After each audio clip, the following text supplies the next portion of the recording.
Let us see the summary of the article Discovering Tut, The Saga Continues by Anne Williams. King Tutankhamun, colloquially known as King Tut, belonged to a powerful Egyptian dynasty which had been in power for centuries. Tut's ancestor, Amenhotep III, ruled for almost 4 decades.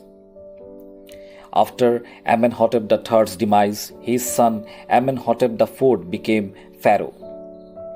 He changed his name to Akhenaten, encouraged the worship of the sun god Aten, and banned the worship of a major deity Amun. He also shifted the religious capital of the empire. After Akhenaten's death, an unknown ruler reigned for a year, before Akhenaten's son, Tutankhaten, became pharaoh. He changed his name to Tutankhamun and restored the worship of Amun. However, around 9 years into his rule, he passed away unexpectedly. King Tut faded out of public knowledge till the discovery of his tomb in the year 1922 by Howard Carter, a British archaeologist.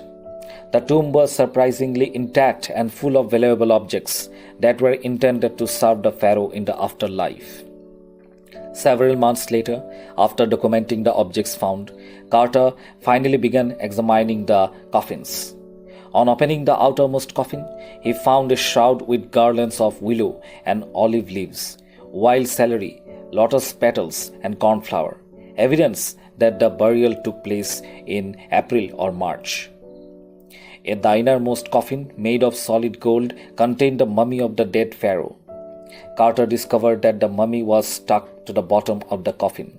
He tried to loosen it by exposing it to the harsh Egyptian sun, hoping that the heat would melt the resins.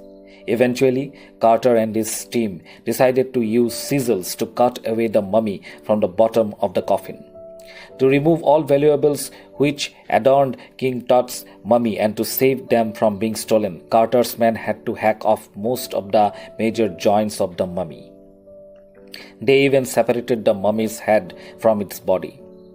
The remains were reassembled in a wooden box with padding to conceal the damage. Archaeology changed considerably through the years after Carter's discovery of the tomb.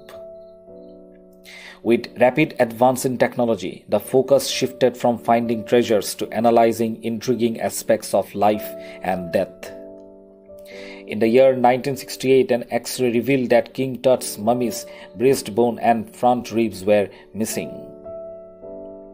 In the year 2005, the mummy was taken for a CT scan to determine how Tutankhamun died and at what age. Tutankhamun's mummy was the first of the estimated 600 mummies scheduled to be CT scanned.